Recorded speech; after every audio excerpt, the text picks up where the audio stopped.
Hello and welcome to the Possibility Partners Show. I'm your host, Ande Lyons, your Chief Possibility Officer, and I love bringing you Ande-licious advice for entrepreneurial adventures. And these are delicious conversations with seasoned experts and entrepreneurs, all bringing you their best tips, tools, and advice to help your business build and maximize success. And I'm so thrilled you tuned in for this special episode, Digital Marketing for Musicians. And I'd love to stay engaged and connected with all of you. So hop onto social media. What's your favorite platform? You'll find me there, especially at my favorite bar, social media bar that is, Twitter. And you'll find me at Ande Lyons. So come on, connect with me. I'd love to see you there. Also, to continue getting great advice for your business so that you can continue growing and thriving and learning with your entrepreneurial adventure, please subscribe to my YouTube channel. Not only are there great interviews here on the channel, but also great advice. I save wonderful lists and other videos for you to watch.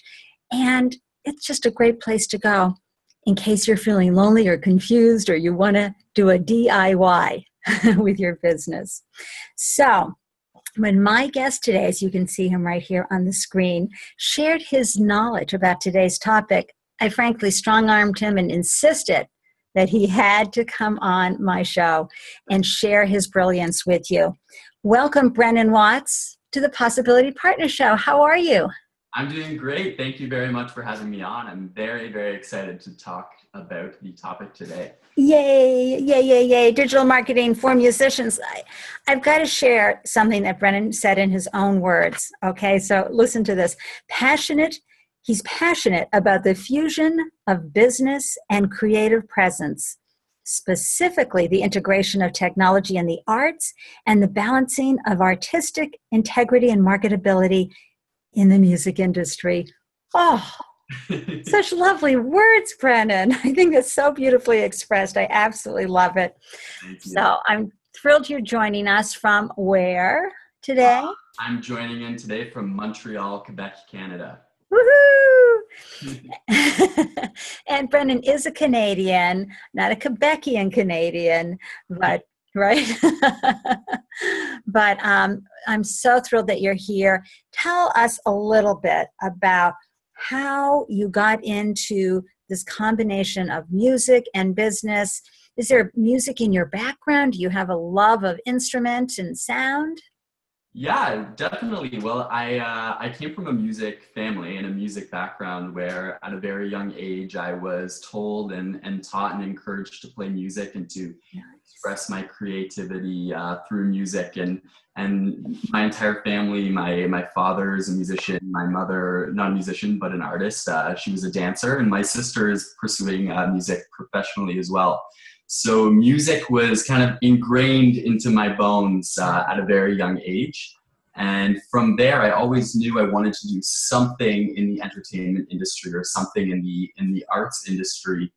And I absolutely loved the idea of being able to spread the gift of music and to be able to spread art and entertainment through business, which is really how I came to study in music and business. Okay, so folks, right now, Brennan is currently a senior at McGill University. How cool is that? And what are you studying at McGill?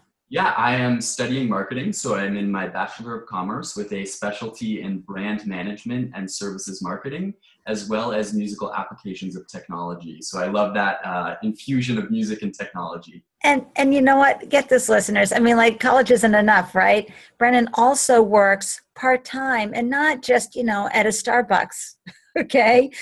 You have a highly responsible job. Share with our listeners where you're working and what you do there. Yeah, of course. So currently I'm the creative director at a digital marketing agency in Montreal here called iNexus. And iNexus has its own sister company called Music Promo Today, which focuses on digital marketing for musicians, which is where I do most of the creative direction. Oh my gosh, I love that.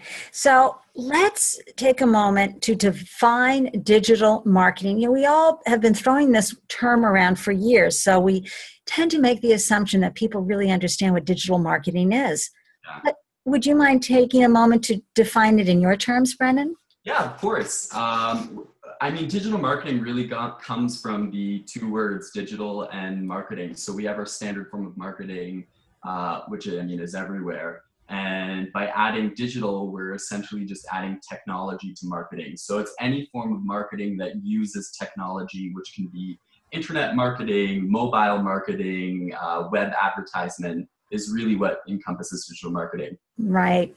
Thank you for that. I just want to keep everybody up and remind them what it really means. And for businesses, whether you're a B2B or a B2C, you have a pretty good understanding. Email marketing, the social media marketing, everything that you need to do for your services, for your business. But things get a little tricky for the artists out there, and especially for the musicians, right, Brennan? Yes. Yeah, especially with it's such an industry where technology just runs through it, and there's so many changes, constant changes in technology in the music industry. So it's a hard one to understand because there are so many changes, but it's crucial because technology really does define the music industry. Right. And we've certainly seen those spotlighted on YouTube and those who really know how to nail it and get out there and build an audience. But for the most part, I would imagine a musician is sharing something that's really personal to them. It's a piece of art, it's their work. And then to, be really into the music and creating the sound and the experience they want their listeners to have. They have to stop and go, oh, wait, I'm also a business person. And now I've got to market my music. I mean, how does that happen? Really, and kind of in today's age, it's the difference between music as a hobby and music as a career. And when you as a musician decide that you want to pursue music as a career, you're really saying to yourself, I am the entrepreneur of my own business, which is me, my voice, or my instrument, the music that you're playing. So you have to be able to adapt to different hats. You have to be the musician, and you have to have the creativity, and you have to be able to emote creativity, and you have to be the marketer and the business person, and be able to market yourself as a business. And frankly, musicians, that's what all the other entrepreneurs are busy doing.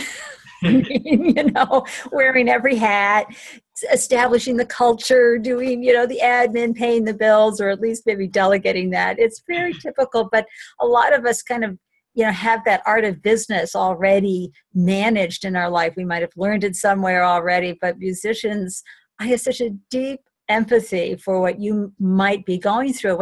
So what happened back in the day? I mean, I've got this great book right here, Marketing Lessons from the Grateful Dead, what every business can learn from the most iconic band in history.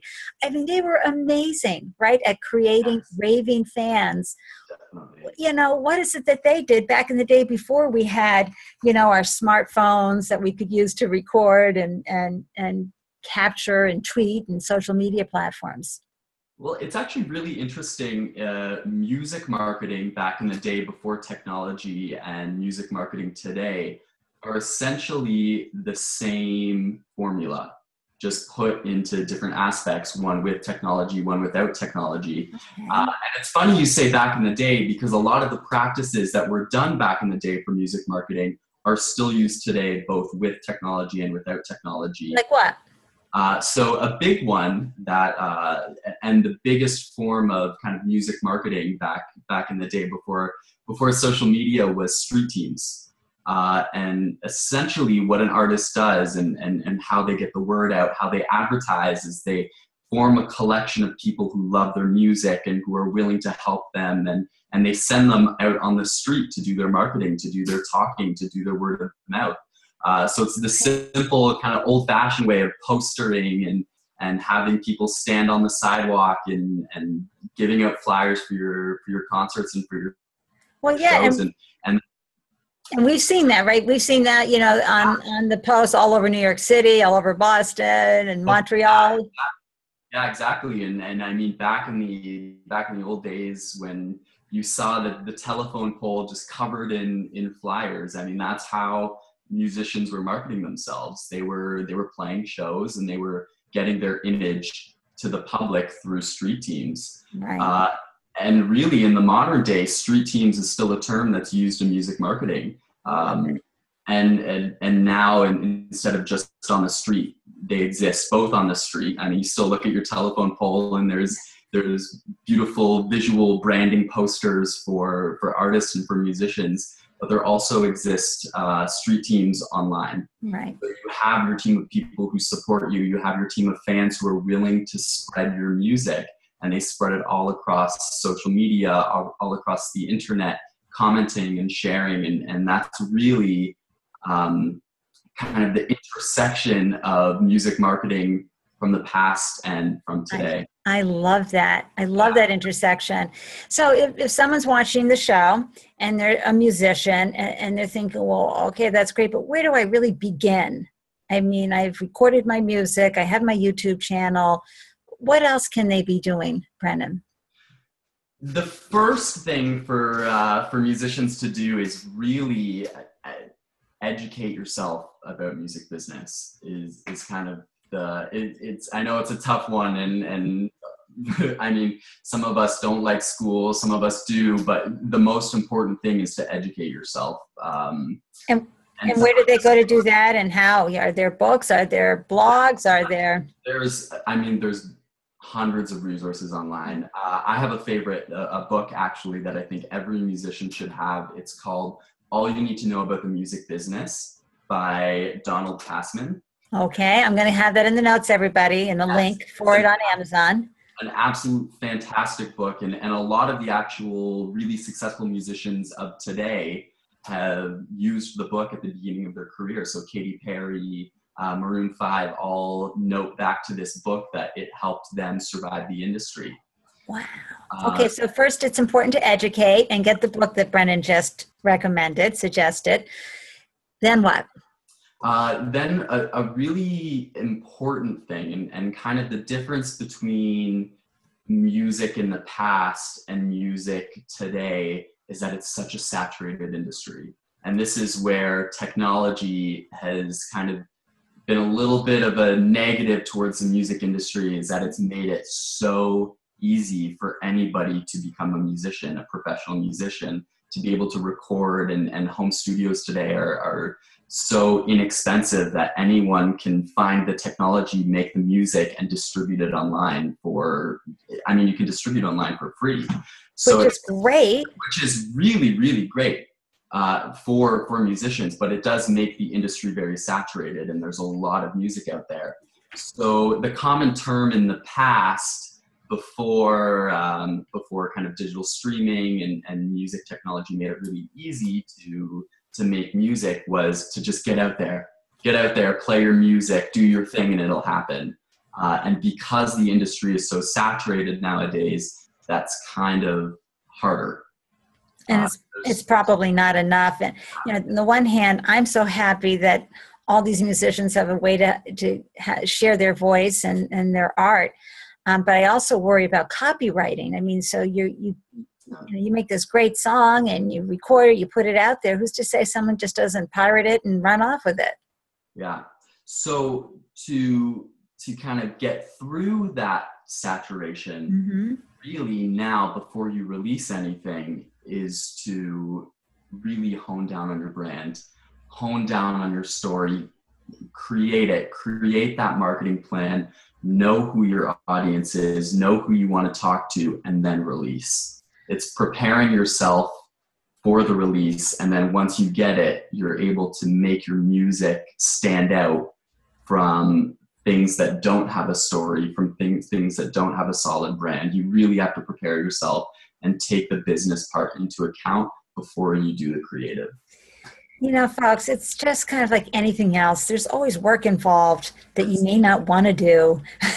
Yeah, that's the hard part, is that it's a lot of work. And for people who aren't musicians who are doing digital marketing and running social media, I mean, it's a full-time job just running a social media account nowadays, especially for a business. So I can only imagine when you're having to deal with raving fans or fans who want to know what's next, what are you doing, who are you?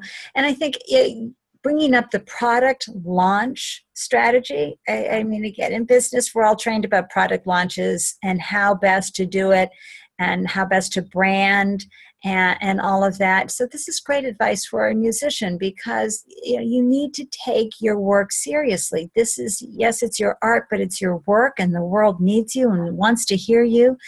And just like in raising a pet or a child, you want to do what's best for that, and you want to do what's best for your music by taking the time to educate yourself and understanding that your music is a business. It doesn't have to be a top 40 song business. It can be a delicious indie business, right? Yeah, there's plenty of potential in the indie music market in all genres. I mean, that with the coming of technology, one of the positives is that you can spread your music everywhere. So you will find people and you will find fans that enjoy your music. And actually something in music marketing that we say is when you release your music, the people who are listening to it might surprise you. And it might not be the people who you initially thought, but that's kind of the beauty of technology, is that you can find that secondary target market, and you can find the people who are listening to your music who you may not have written the music for, and then you can reach out to them. Now, so is setting up an iTunes? I mean, where is that in the whole step of getting your music so that it can be sold on iTunes? Yeah, definitely. I mean, that's one of the hardest things, is kind of starting to get your music out there. And it's really researching each platform individually, and following the steps. It's a very step-by-step process, and it does take a long time. And that's kind of where you have to put the business hat on, is, hey, these are the distribution sites that I want to use. And iTunes is a great one. Bandcamp is a fantastic one that lets you offer your music for free, or lets your audience choose a price. And it's really a great platform to get your music out there. And did you say Bandcamp? Yes, Bandcamp is a great platform for musicians trying to distribute their music. And now digital streaming has made the party so much more fun, with getting your music out there. Which, on the one hand, I think is great. On the other hand, of course, my legal background of the copywriting, I always get a little concerned. But, I guess they can prove that they were the first ones doing it. I've seen enough TV shows to know that. And if someone wants to be, quietly launching, really doing a good job at the branding, but really it isn't their intention, so to speak, to get picked up by a label, can a musician still do make a good living and have a successful outcome? Oh yes, of course. And that's really, I mean, again, the beauty of digital marketing in the music industry is that it's made it possible to do that.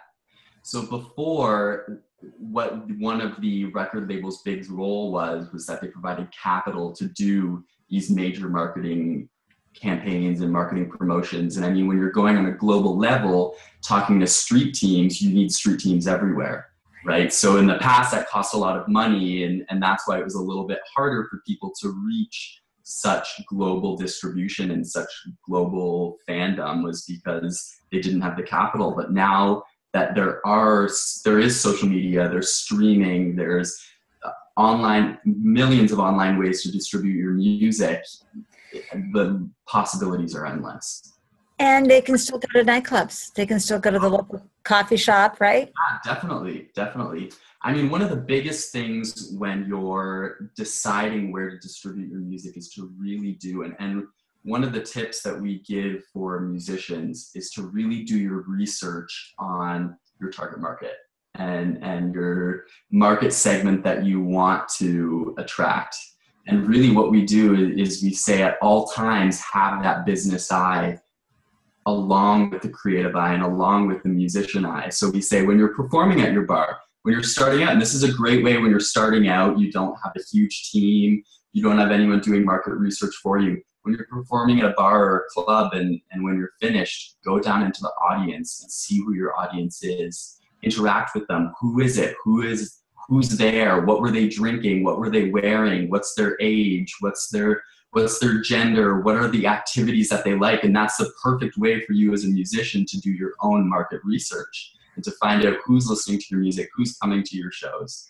You know, and consumer products, folks, that's very hard for them to do. You get to just end your set and go down and start talking. Exactly, yeah. And that means if you're an introvert, you're going to have to put your extrovert hat on, which you're going to do just being on stage anyway. You can recover later at home, quietly in your room. But that's great advice, Brennan.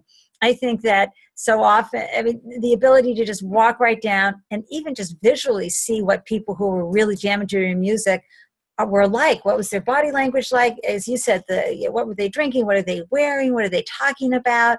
And then connecting with them, having that, you know, belly to belly practically experience with the audience. That has to be so cool, because so often we have this buffer here where we're not really hanging out in real life. We're just hanging out on the internet and on these platforms. So I love that.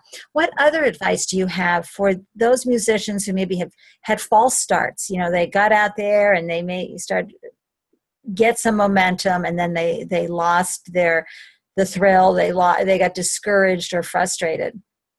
Yeah, I mean, the important part is to always focus on keeping the creative integrity in there, right? You know, it's a very difficult industry, and it's a hard industry to navigate, because it's always changing, and really it shows the tenacity of the human spirit is music, right? So you have to keep the creative drive in there, and keep going. That's the biggest thing, is keep going.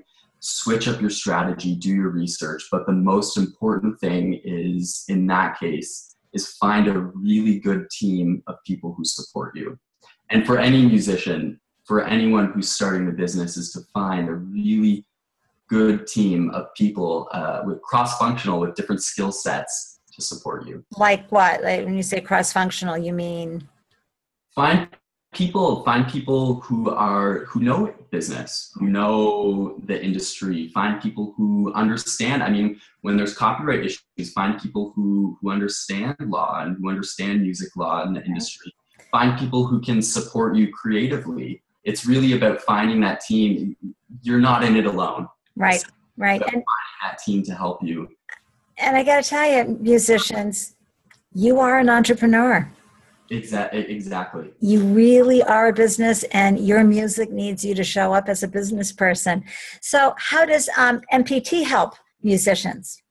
Yeah, so MPT, Music Promo Today, what we do is we really give them the head start on showing them how to use digital marketing to make their business, to make their music grow.